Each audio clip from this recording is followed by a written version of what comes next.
Forget New Year, New You. This season is about slowing down, locking the doors, and cozying up at home with the one you really want to do nothing with.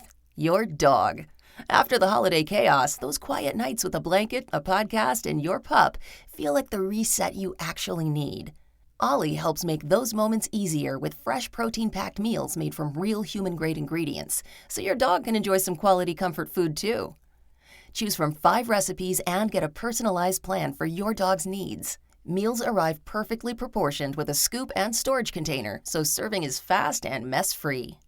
And with Ollie's in-app on-demand health screenings, supporting your dog is easy, ensuring more cuddles for many years to come. Visit ollie.com/truecrime and use code TRUECRIME for 60% off your first box.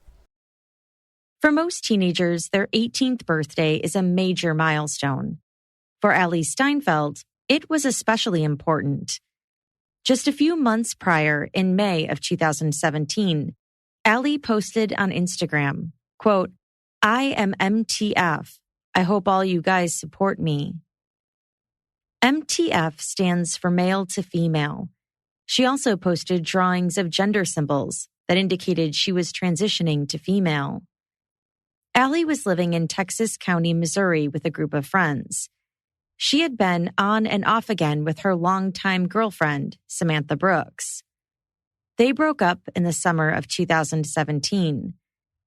But Allie fell fast for the cousin of another one of her friends, Brianna Calderas. Brianna was 24 years old, nearly 7 years older than Allie, was recently divorced, and had 2 children. Allie was close to her sister, Ashley Boswell, and invited her over to meet Brianna and the kids. On September 1st, 2017, they all met up at a playground. The kids were playing at the park, but Brianna was wanting to leave. She kept saying, "Come on, come on." Allie was nervous, shaking. For Ashley, she could tell something was wrong. She didn't know why, but she had a gut feeling. Allie, Brianna, and the children all left. Ashley texted Allie over the next several days but got no response. She reached out again on September 9th, Allie's birthday. Still, no response. Ashley knew that when her mother and father both hadn't heard from Allie, something was indeed wrong. Ashley and their dad, Joseph Steinfeld Sr., went to the sheriff's department to report Allie missing. Deputies said they would take immediate action. Joseph Steinfeld Sr. went over to the house where Allie had been living with friends and met one of the roommates, Andrew Vrba. Andrew told Allie's dad a strange story, one that involved an argument over an alleged rape, and then Allie taking off. Andrew then looked Allie's dad in the eyes and said he would help look for Allie. He shook his hand and hugged him. 5 days later, detectives brought Andrew in for questioning. All right, you know why we're here, right? Mm-hmm. Why do you think we're here? Because you want to question me on the disappearance of Joseph. What happened to Allie Steinfeld? Will we ever really find out? In today's episode, we'll take a look at the first jury trial to take place in the United States after the emergence of COVID-19. This is Jillian, and you are listening to Court Junkie, episode 132.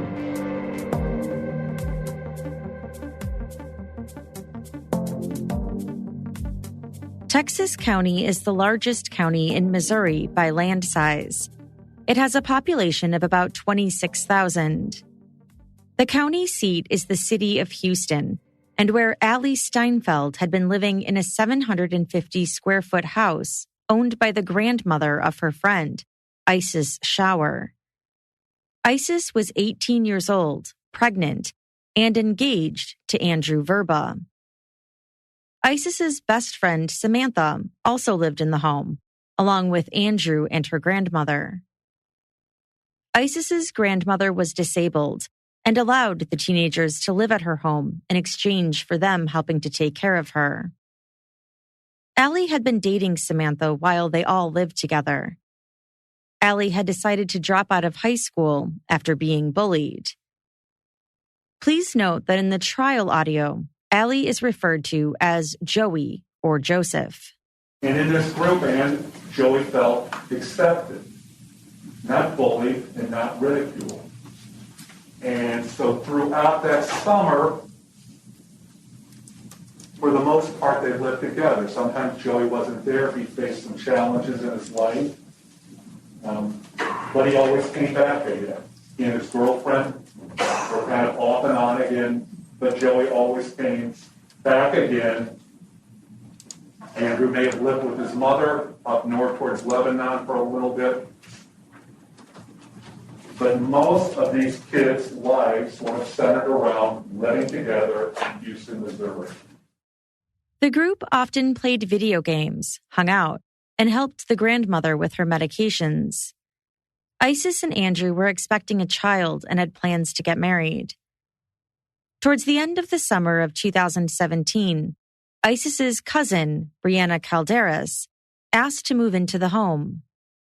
Brianna had left her husband, and she and her 2 children moved in. At the time, neither Allie nor Andrew knew Brianna. People go through divorces, sometimes they do weird things. And what Brianna started to do was to start to hang out with these kids and bring alcohol over to the house and party with them. Brianna started flirting with Allie, and they quickly formed a relationship. It seemed like bliss for the first 48 hours. But when Ashley Boswell, Allie's sister, visited on September 1st, she knew something was off. You spoke with him later that evening on the phone. Yes, ma'am. And you said he was at Brianna's house. Yes, ma'am. And he was actually outside while he was talking to you. Yes, ma'am. And Joey says to you, "I'm scared." Yes, ma'am. And you asked him why he was scared. Yes, ma'am. He said he couldn't tell you. Yes, ma'am. Joey then tells you, "I've got to go back in or I'm going to get yelled at." Yes, ma'am. Allie wouldn't tell her sister what was wrong. So when her father spoke to Andrew on the 14th, after Allie went missing and he mentioned something about a rape, Ashley knew there was more to the story. Detectives continued to search for Allie. They went to the home, but no one was there. On September 20th, Detective Rowdy Douglas found the roommates in another home. They were brought in for questioning. They each sat in separate interview rooms. First, detectives spoke with Isis Shower. Isis said that on September 3rd, Andrew and Allie got into an argument. But after the fight, Allie left the house and no one had seen her since. Isis agreed to let investigators search her phone. Investigators found the following Facebook messages between Isis and Andrew on September 8th. Andrew wrote, quote, "Sam is asking me about Allie. What do I say? Babe, what did you do? You were supposed to stick to the story. You even gave her a date? Never mind, I heard what you did. Good job." Half an hour later, Andrew wrote, Why? We had everything planned out. Quit talking to Sam. Tell B to check the ladder." Isis responded, "Okay." Andrew then wrote, "Why did you tell Sam something else?" Isis responded, "I'm sorry, but I thought it was more believable." The detectives went back to Isis and asked her what the messages meant. She said she didn't know or didn't remember the conversation. Then Detective Rowdy Douglas spoke with Andrew. "What can you tell us?" Detective Douglas asked. He told Andrew to keep in mind that they had been talking to Isis. Andrew then blurted out what he had done and gave a slew of reasons for having done it. I'm just going to come forth and say it. I had no choice. I killed him. Where's he at? I burned him in the backyard. What happened? He threatened to kill my baby, grandmother, her grandmother, Isis's grandmother, Brianna's children, and he's raped Brianna in front of me. Andrew flat out confessed to killing Allie, but he said he had no choice. that he had seen Allie raping Brianna, that Allie was worried she was going to get in trouble for it and was upset and drinking. He said Allie then said she was going to kill Andrew's loved ones. According to Andrew, he and Allie were in Brianna's trailer when Allie threatened to kill the baby he was having with Isis, threatened to kill Isis's grandmother, and threatened to kill Brianna's children. Andrew then described Allie picking up a knife and swinging it in his face as she made the threats. And he's drunk, and he's getting this knife, and he starts waving it out and being like this. I'm in the kitchen, and I start walking in front of him. I'm like, you need to calm down or I will hurt you. So we're in the living room when this happens. He goes to not really swing, but he kind of like this, and I take it and I stab it into him with his hand on it. My hand's on it too, if you ever do find the knife, but I took it and I put it in his stomach. Okay. So, how were you able to grab a swinging knife and then turn it around on a guy instead? My uncle, he was a wrestler, and ever since I've been younger, he's teaching me how self-defense, stuff like that. I've never been in a big fight or anything, but I know what to do to defend myself. Andrew said that after Allie was dead, he, Isis, and Brianna wrapped Allie's body in a sleeping bag and dragged it outside. Detective Douglas obtained a search warrant for Brianna's home, and crews began to search the grounds. They located a burn pit. Inside were tiny pieces of what appeared to be human bones. Next, they looked inside a chicken coop. They located a trash bag with more human bones and burnt trash. It appeared as though at least part of what Andrew told them was true. Other people, in addition to him, got fuel accelerants to burn Joey's body for over a day, and then took a table leg and crushed it. The evidence will likely be that Joey's remains, one is a 17-year-old individual, 5'8", about 110 pounds, now fits inside a small bag. A bag that's about a foot wide by a foot and a half tall. After searching the crime scene, Detective Douglas went to speak with Brianna. She admitted that she knew Allie was killed at their home, and she admitted she helped burn the body. But perhaps even more peculiar, records show investigators found a text message from Andrew to Brianna that said, "It's done." Both Brianna and Isis told Detective Douglas that Andrew said he had gouged Allie's eyes out and stabbed her in the genital area multiple times. They said Andrew even bragged about the murder and went into detail about how it took place.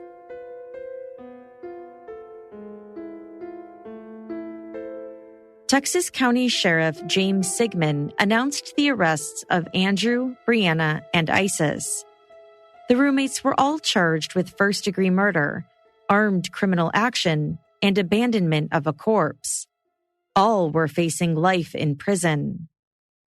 The sheriff said, quote, "We've got their confessions. Everyone has their day in court. It's pretty bad. I just can't describe it really. This is one of those crimes where you look at the age of the suspects and of the victim, and you don't expect it."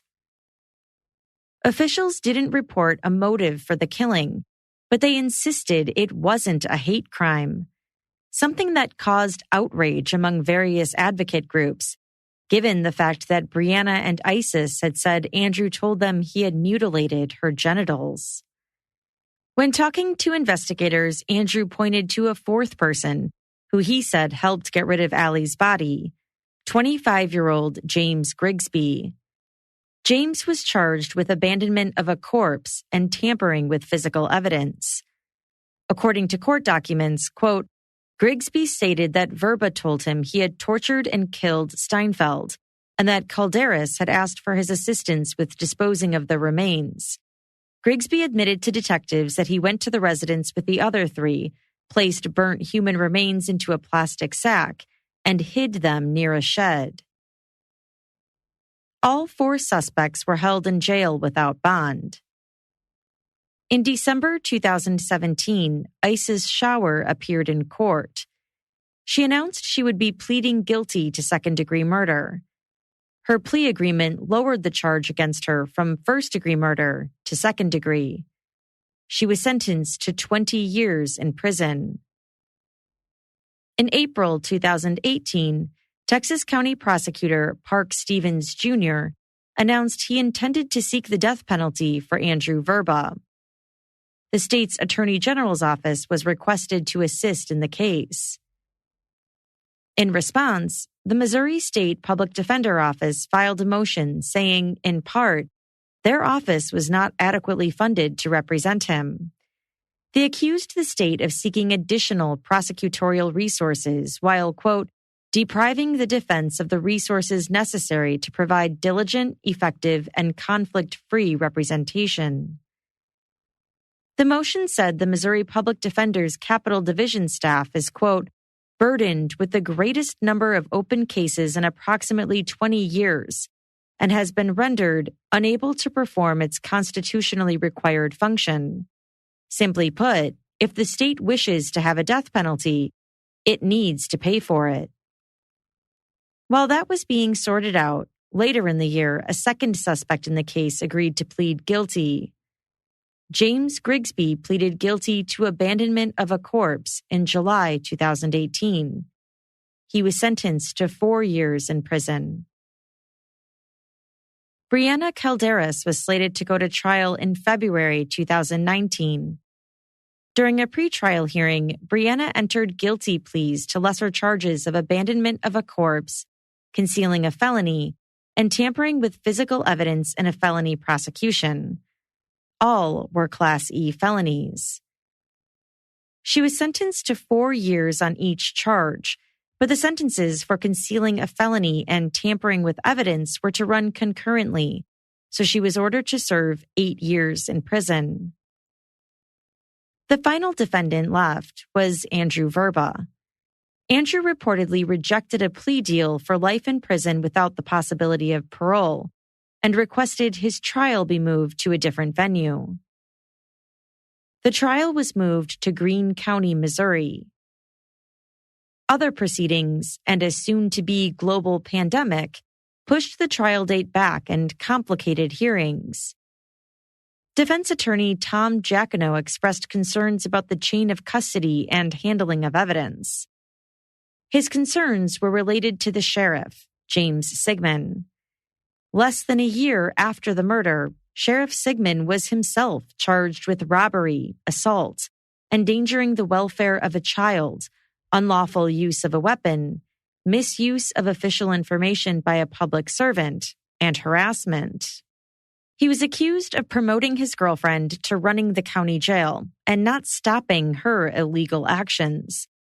According to court documents, his girlfriend, Chief Deputy Jennifer Tomaszewski, allegedly threatened to shoot an inmate, struck a mentally disabled inmate, and later said that she had been trying to bust his eardrum out. She is not a licensed police officer. Investigators say she helped detain people and pointed her gun at them, including at a 1-year-old child. Both Sheriff Sigmund and Chief Deputy Tomaszewski are facing multiple charges, including assault, robbery, and endangering the welfare of a child.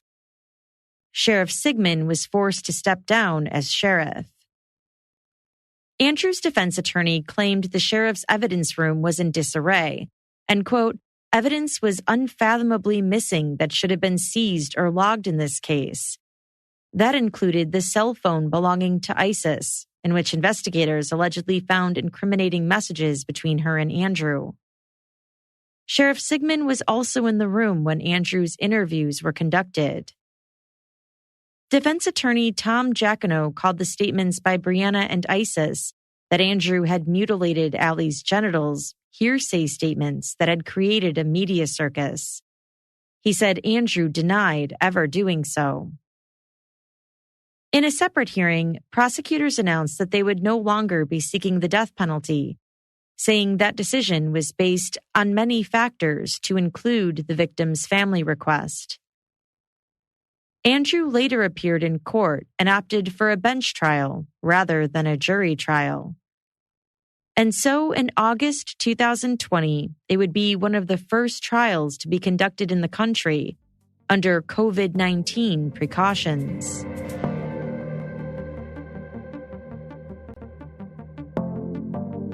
Everyone in the courtroom had to wear a mask.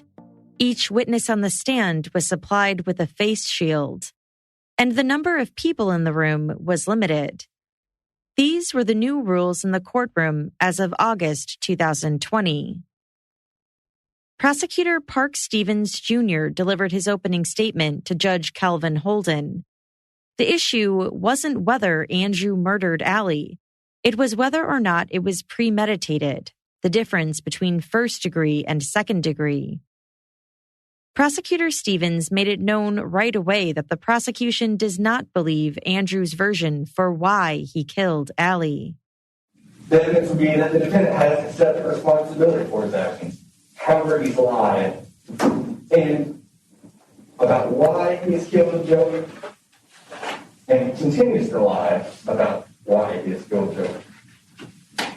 The evidence will show beyond a reasonable doubt that the defendant was asked to kill or harm Joey, which the defendant dwelled upon before acting, and then before ultimately, in fact, killing him.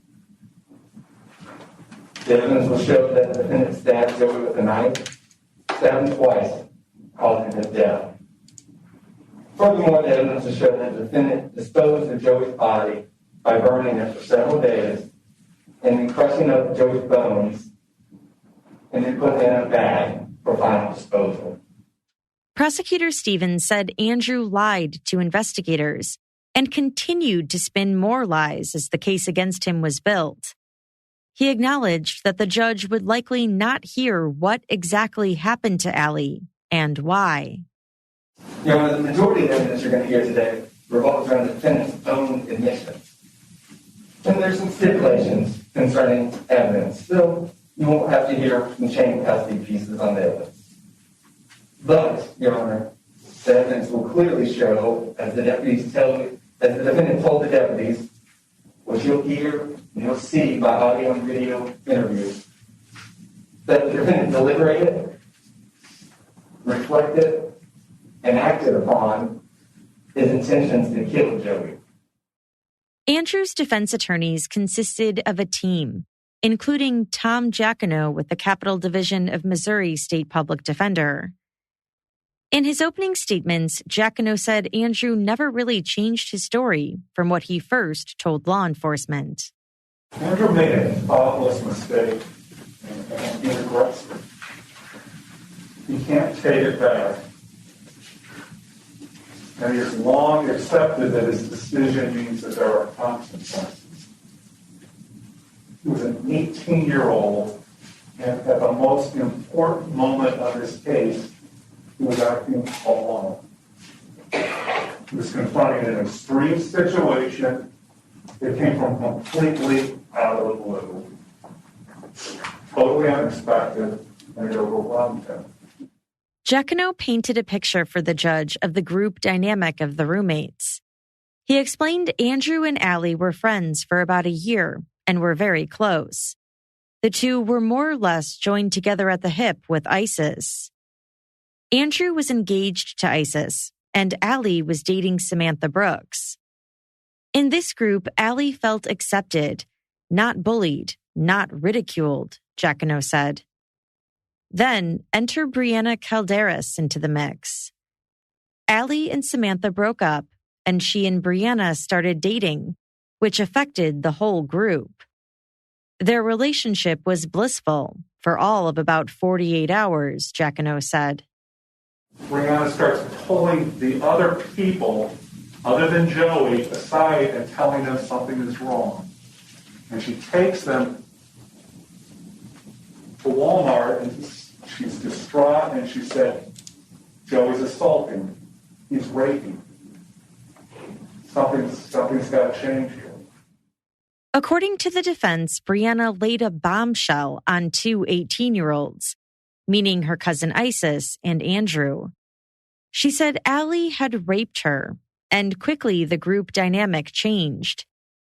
The next morning, Allie and Andrew were over at Brianna's trailer, helping to clean it out so Allie could move in. That morning, Brianna and Joey are in the bedroom having sex. And Brianna has already planted this seed that something's weird going on there. And Brianna cries out, "Ow!"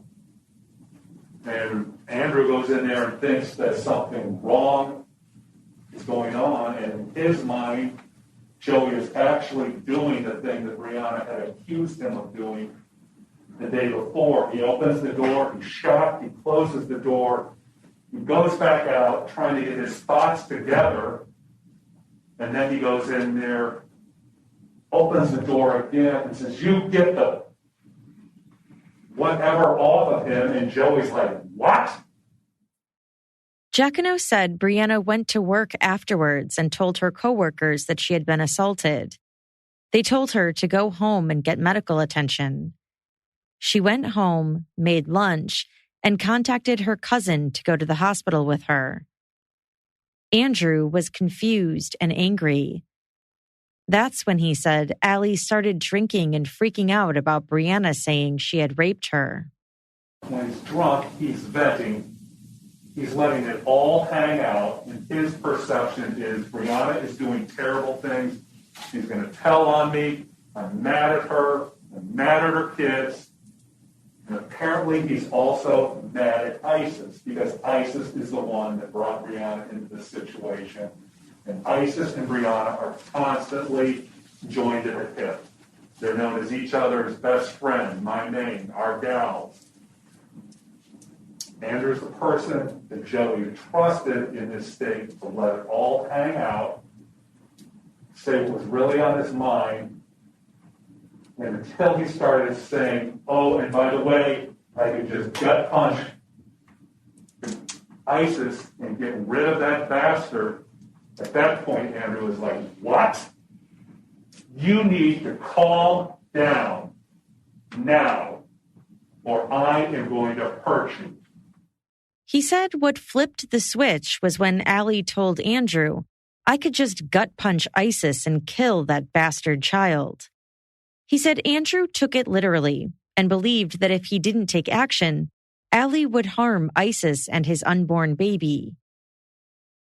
Giacono told the judge that Allie picked up a knife and started swinging it around. She put it down. Andrew then picked it up and stabbed Allie twice, killing her. He said Andrew never had any thoughts about a knife until Allie was waving it around in front of him. It wasn't premeditation, he said. It wasn't murder in the first degree. The state's first witness was Allie's sister, Ashley Boswell. She described going to the house and speaking with Andrew. Ashley said Andrew told her that Allie was drunk and had stormed off, mad. He didn't know if Allie had a phone. Ashley next asked Brianna, who also said that Allie had stormed off, mad. On cross, Ashley said Brianna told her that Allie had raped her. She then went to the sheriff's office where they told her they were going to investigate and find out. When Detective Rowdy Douglas brought Andrew in for questioning, he quickly confessed to murder. But then the detective asked him for more details as to how the murder took place. Andrew described walking in on Allie and Brianna on September 3rd and thought he had witnessed Allie raping her. But he wasn't sure if it was rape because he said Allie was younger and was much smaller. He said that when Brianna went off to work, he had no intentions of killing Allie. But Allie began drinking more and more alcohol and made several threats. Andrew stood up in the interrogation room and demonstrated how he said the stabbing occurred. "She was swinging at me. I went for the knife and grabbed her arm," he said. Andrew said the knife had a yellow wooden handle with a serrated double-tipped blade. He then showed the detectives what he said was a cut on his arm. They struggled to see a cut and noted that it looked more like a burn mark. Okay, how many times did you stab me? twice. So with his hand on it, stabbing. The first one was his hand on it, and the second one was out of anger because I didn't want him to fight back. So it was out of anger. Mm-hmm. One of the detectives pretended to be the victim, lifted up his arm, and swung a pen at Detective Douglas. Detective Douglas grabbed the other detective's arm and turned it, and Andrew agreed that's when he stabbed Allie. Because it's hard for me to believe that he's going to swipe it at you and you're going to catch it and turn it like in the movies and stab it. So tell me the truth. That's what I did, though. He swung it at me, and I grabbed him by the arm. I think I see it. Did he drop the knife and then you picked it up and stabbed him twice? No, he dropped it after I stabbed him and went to take it, and he went to take it out with his hands and stuff. Because he may not look like much. He's a really skinny person, but he's pretty strong. Andrew said Allie was going through the house, quote, having a rampage and a hissy fit about the rape allegations. Detective Douglas said he didn't believe it happened like that. He repeatedly asked Andrew to tell him what actually happened. Andrew insisted he hadn't thought about stabbing Allie, that it wasn't premeditated.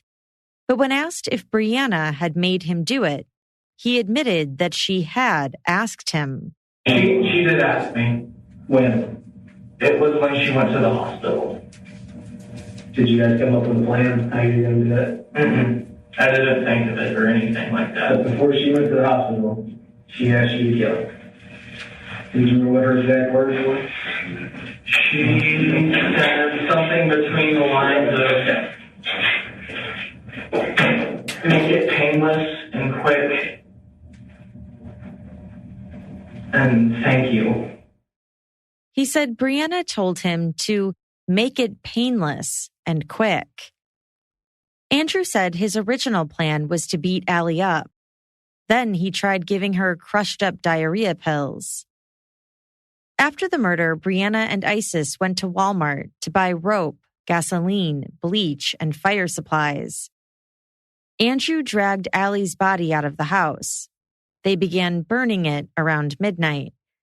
They continued into the next day.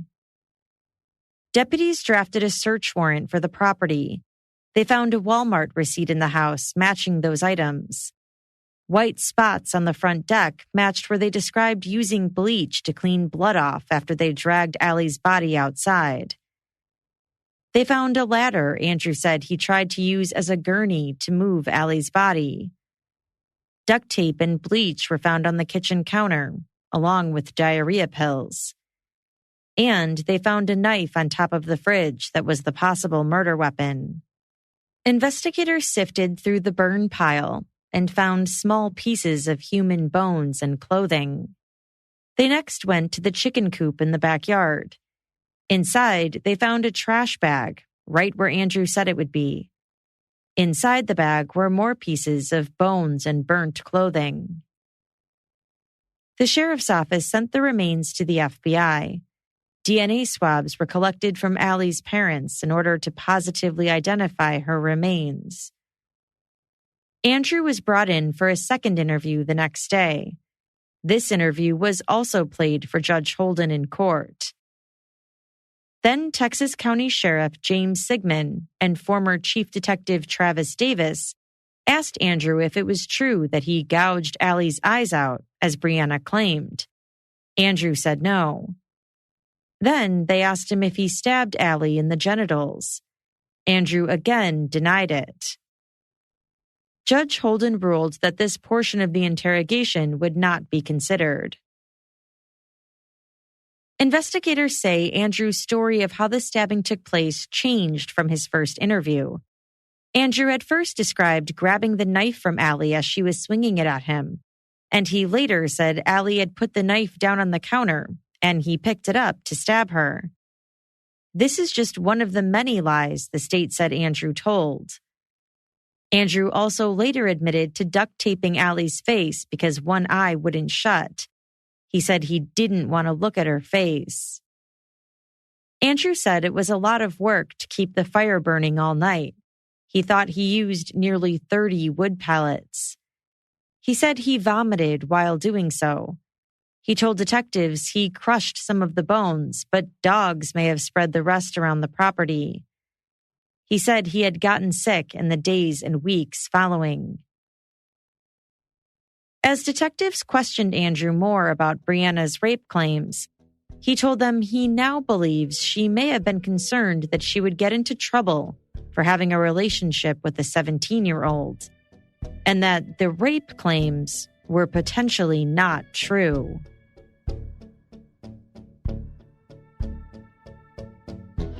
Right before the state rested their case, Judge Holden announced that the courtroom was to be cleared and sanitized. He said that someone in the courtroom during the trial had been in contact with someone who had tested positive for COVID-19. Andrew was segregated in jail from the other inmates throughout the trial and was tested for COVID-19 as a precaution. Meanwhile, the defense had their turn to call witnesses. Tara Volk was Andrew's high school counselor at Houston High School in Missouri. She said Andrew was in special education classes and an individualized education plan. He had dreams of joining the Marine Corps his sophomore year, so she administered the Armed Services Vocation Aptitude Battery Test. This test measures potential success in the military. The minimum score needed was a 32. According to Volk, Andrew scored a 2 out of 99, the lowest score she had ever seen from a student. The defense also called Andrew's high school English teacher, Sandy Kramer. She too testified that Andrew had learning disabilities. She said Andrew was in her mentor class, which is a smaller group for teachers to pay individualized attention to. She described being extremely shocked when she learned about the killing. I've never seen any cause to think he was violent, never violent or aggressive. I thought, did I miss something? What signs did I not see? It can't be. Andrew graduated 74th out of a class of 79 in the spring of 2017. During the summer, he was still hoping to join the military, although that dream may never have come to fruition. The key witness for the defense was Dr. Lauren Richardson. Dr. Richardson is a licensed clinical psychologist with expertise in addressing internalizing disorders, such as depression, anxiety, suicidality, and PTSD in children, teens, and adults. She spent a total of 6 hours interviewing Andrew and conducting cognitive tests to reach her conclusions. She also reviewed the records in the case, his medical history, school documents, and spoke with his mother. When I met with him, I was struck by the way he spoke about things that were happening and had happened, and that the way he presents it were very matter-of-fact. The emotion that he exhibited did not seem to match what he was talking about, Dr. Richardson said. According to Dr. Richardson, Andrew was diagnosed with ADHD as a young child. She also said mental illness runs in his family. In addition, she said he suffers from a range of learning disabilities and behavioral disorders, nonverbal disorders, and/or high-functioning autism. She said Andrew suffered from developmental issues while his mother was pregnant with him. He was born 3 weeks premature, spent several weeks in the NICU, and his father was physically abusive with him at a young age. She said past traumatic experiences could cause changes in the brain. She said Andrew has a hard time making friends and has trouble responding to social cues. She cited those as characteristics of someone with nonverbal learning disorder, attempting to explain why he appeared to be speaking matter-of-factly, smiling, or even laughing during his police interviews.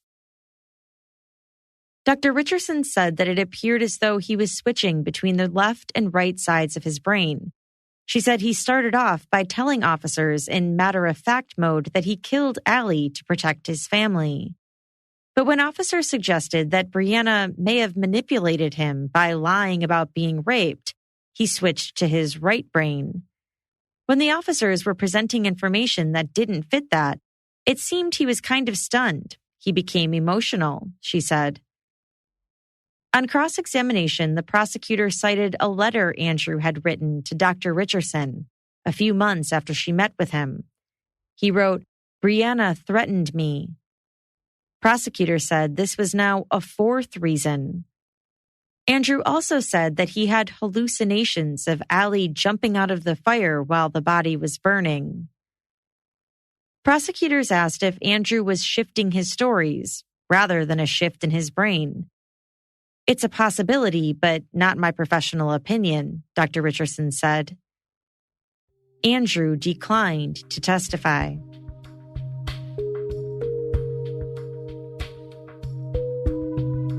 Missouri Assistant Attorney General Kevin Zollner gave closing arguments on behalf of the state. He said Andrew's actions show cool reflection and deliberation. He cited his shifting stories as to how the stabbing took place, reminding the judge that Andrew first claimed it was in self-defense, and then later said Allie put the knife down. Steinfeld was burnt to an extent there's just a few bones left. We still don't know why. And we still don't know how, he said. Even though he was willing to confess, he wasn't willing to tell the whole truth. He told a bunch of different lies. Zollner said the court never heard the truth behind why Andrew killed Allie.